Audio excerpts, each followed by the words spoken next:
Hello friends, welcome to our channel study to swag. तो कैसे हैं आप सब? आई होप आप सब ठीक होंगे, स्वस्थ होंगे। तो जैसा कि आपने रिसेंटली न्यूज़ में इंडियन गवर्नमेंट द्वारा जारी किए गए एक नोटिफिकेशन के बारे में ज़रूर सुना होगा, जिसमें कहा गया है कि अब गुड्स एंड सर्विस टैक्स यानी जीएसटी को PLMA यानी prevention of money laundering act के तहत मैनेज किया जाएगा।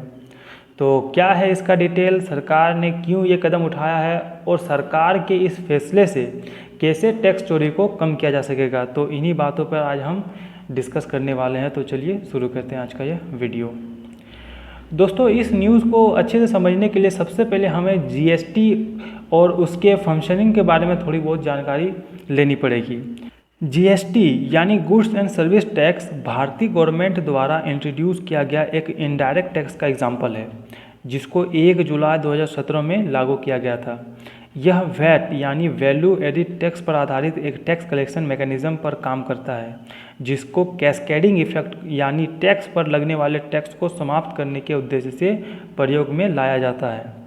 आपको बता दें कि 1986 से पहले भारत में single point tax collection system का उपयोग किया जाता था, जिसमें कैस्केडिंग इफेक्ट की समस्या थी। चलिए इसको एक एग्जाम्पल के तौर पर हम देखने की कोशिश करते हैं। मान लीजिए कि एक फार्मर अपने खेत में 100 रुपये का टमाटर उत्पादित करता है।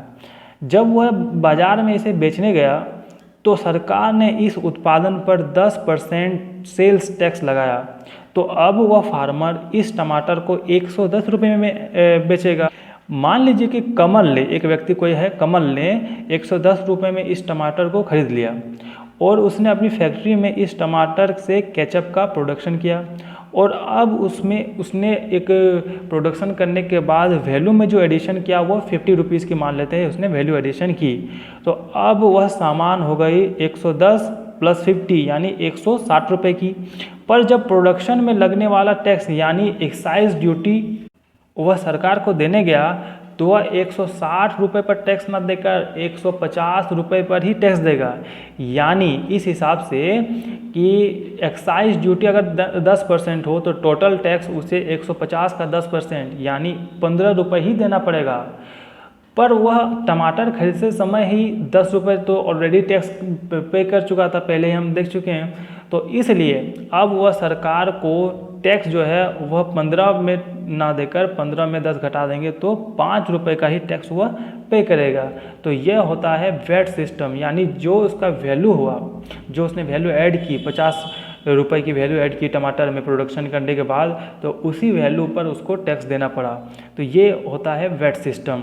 ये तो रही वैट या जीएसटी कैसे काम करती है, क्योंकि जीएसटी भी इसी मैकेनिज्म पर काम करती है।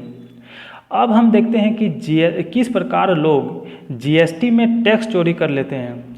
पहला तरीका है फेक इनवॉइस बनाकर। लोग किसी दूसरे व्यक्ति के बैंक अकाउंट डिटेल्स या पैन कार्ड आदि डॉक्यूमेंट्स का यूज़ करके gst.gov.in पर जाकर जीएसटी नंबर जनरेट कर लेते हैं और फेक ट्रांजेक्शन दिखाकर टैक्स चोरी कर लेते हैं।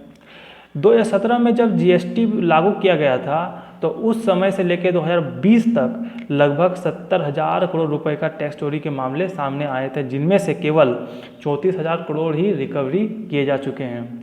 दूसरा तरीका है फर्जी चालान बनाकर भी टैक्स चोरी किया जा सकता है। इन तरीकों से अर्जित ब्लैक मनी को वाइट मनी करने के लिए मनी लॉन्ड्रिंग का सहारा लिया जाता है। मनी लॉन्ड्रिंग को भी हम एक सरल एग्जाम्पल के द्वारा समझ सकते हैं। मान लीजिए कि दो देश ए तथा बी हैं।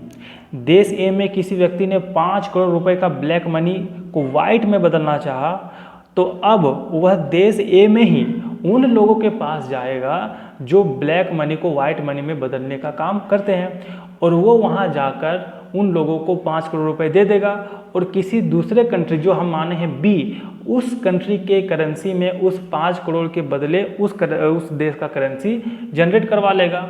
यानी इधर से वो 5 करोड़ दिया और उधर से उसका दूसरा पार्टी उसको फिर 5 करोड़ से थोड़ा कम देगा, क्योंकि उसका जो कमीशन बनता है वो पहले है वो काट लेते हैं और उसके बाद देते हैं। तो इस प्रकार ये जो ब्लैक मनी है वो वहाँ पर जाकर वाइट मनी बन गया और उसी पैसे को छोटे छोटे अमाउंट में बांट कर फिर से इसके अकाउंट में भेज दिया जाता है। इस प्रकार ब्लैक मनी को वाइट मनी में बदला जाता है। इसी को मनी लॉन्ड्रिंग कहा जाता है।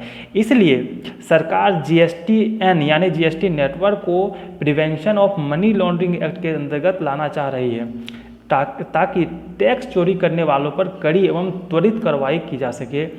इसमें GSTN के डाटा तथा PLM है, जिसको हम prevention of money laundering act कहते हैं, इनके जो डाटा है इनको साझा किया जाएगा, ताकि ED जो इन्फोर्सेस डिपार्टमेंट है वह तुरंत एक्शन ले सके किसी भी कार्रवाई पर।